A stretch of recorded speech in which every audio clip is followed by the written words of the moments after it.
Hi, Ismi prince. എല്ലാവർക്കും black table YouTube ചാനലിൻ്റെ പുതിയ വീഡിയോയിലേക്ക് സ്വാഗതം. എന്തുണ്ട് വിശേഷങ്ങൾ? എല്ലാവർക്കും സുഖമല്ലേ? എല്ലാവരും ഹാപ്പി അല്ലേ? ഹാപ്പി ആയിട്ടിരിക്കുക. Anything happen life first hope ആണ് ഓൾവേസ് പോസിറ്റീവായി. സർവമായ നിവിൻ പോളിയുടെ ഏറ്റവും പുതിയ ചിത്രം ഡിസംബർ 25-നാണ് ചിത്രം തിയേറ്ററിലേക്ക് എത്തുന്നത്. ഈ ചിത്രത്തിൻ്റെ മറ്റൊരു പ്രത്യേകത എന്നത് നിവിൻ പോളി അജു വർഗീസ് കൂട്ടുകെട്ടാണ്.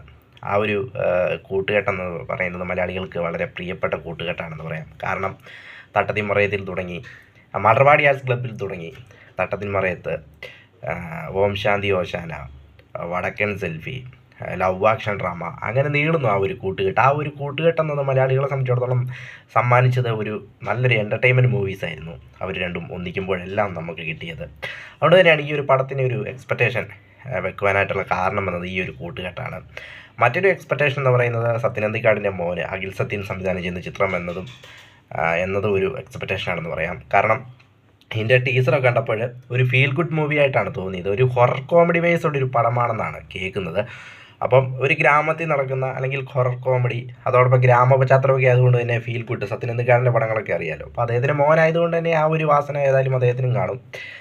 അപ്പോൾ അതൊക്കെ കൊണ്ടാണ് പിന്നെ ഇതിനൊരു എക്സ്പെക്റ്റേഷൻ എന്ന് പറയുന്നത്. പിന്നെ 2025 സംബന്ധിച്ചിടത്തോളം ഒരു വരവുകളുടെ വർഷമാണെന്ന് പറയാം. ഫസ്റ്റ് ലാലേട്ടൻ വന്നു, പിന്നെ ദിലീപേട്ടൻ വന്നു, ഇപ്പോഴിതാ നിവിൻ പോളിയുടെ ഊഴമാണോ എന്നാണ് നോക്കുന്നത്. കാരണം 2019 ശേഷം അദ്ദേഹത്തിൻ്റെ കരിയർ എവിടേക്കാണ് പോയതെന്ന് ഞാൻ പറയേണ്ട കാര്യമില്ലല്ലോ. വളരെ ഡൗൺ ആയി ലവ് ആക്ഷൻ ഡ്രാമയ്ക്ക് ശേഷം. അപ്പം 6 വർഷങ്ങൾക്ക് ശേഷം അദ്ദേഹത്തിൻ്റെ ബോക്സ് ഓഫീസിലേക്കുള്ള തിരിച്ചുവരവാണോ ഈ ചിത്രം എന്നാണ് ഉറ്റുനോക്കുന്നത്. പിന്നെ ഹ്യൂജ് ഫാമിലി ഓഡിയൻസ് സപ്പോർട്ടുള്ളൊരു ആക്ടറാണ്. അതായത് ലാലേട്ടനും ദിലീപേട്ടനും ശേഷം ഫാമിലി ഓഡിയൻസിന് സപ്പോർട്ടുള്ളൊരു നടനാണ് ഇദ്ദേഹം. അതുകൊണ്ട് തന്നെ പോസിറ്റീവ് വന്നു കഴിഞ്ഞാൽ അത് നിവിൻ പോളിയുടെ ഒരു കമ്പാക്ക് ആയിരിക്കും. കുടുംബ പ്രേക്ഷകർ ഏറ്റെടുക്കുമെന്ന കാര്യത്തിൽ യാതൊരു സംശയവുമില്ല. 2010-19 കാലഘട്ടം ഇദ്ദേഹത്തിൻ്റെ കാലഘട്ടമായിരുന്നു. ഏതായാലും ആ ഒരു പ്രൈം നിവിൻ തിരിച്ചു വരുമോ ഇല്ലയോ എന്നുള്ളൊരു കാത്തിരിപ്പിലാണ് സർവമായ.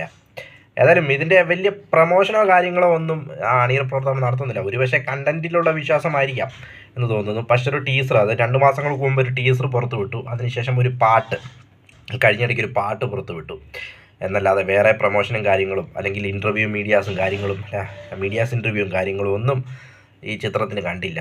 അപ്പോൾ ഒന്നെങ്കിൽ കണ്ടൻറ്റിലുള്ള വിശ്വാസമാകാം ഈ ഒരു ഇതിന് കാരണം. പണ്ടും ഇങ്ങനെ പ്രേമമൊക്കെ ഇങ്ങനെയായിരുന്നു. പക്ഷേ പ്രമോഷനൊന്നും ഇല്ലാതെ വന്ന് തൂക്കിയടിച്ചു. അറിയില്ല ഇതെങ്ങനെ ആവുമെന്ന്. അതിലും ഡിസംബർ 25-നാണ് ക്രിസ്മസ് റിലീസ്. ഡിസംബർ 25 തന്നെ, ക്രിസ്മസ് ദിനത്തിന് തന്നെയാണ് ചിത്രം തിയേറ്ററിലേക്ക് എത്തുന്നത്. പ്രതിരാ ടീസറും കാര്യങ്ങളൊക്കെ കണ്ടപ്പോൾ ഒരു പക്കാ ഫീൽ ഗുഡ് മൂവി ആയിട്ടാണ് തോന്നിയത്, ഒരു ഗ്രാമ പശ്ചാത്തലത്തിലുള്ള. അതുകൊണ്ട് തന്നെ നല്ലൊരു കോമഡി ബേസ്, ഹൊറർ കോമഡി ആണെന്നൊക്കെ പറയുന്നു. പോസിറ്റീവ് വന്നാൽ അത് 2025 തീരുമ്പോഴേക്കും മറ്റൊരു താരത്തിൻ്റെ കമ്പാക്കാവും, നിവിൻ്റെ കമ്പാക്കാവും, ഈ വർഷത്തെ 3ാമത്തെ കമ്പാക്കാവും. ഏതായാലും മലയാള സിനിമയ്ക്ക് എല്ലാവരും തിരിച്ചു വരട്ടെ. മലയാള സിനിമകൾ അടുത്തടുത്ത ലെവലിലേക്ക് പോകട്ടെ.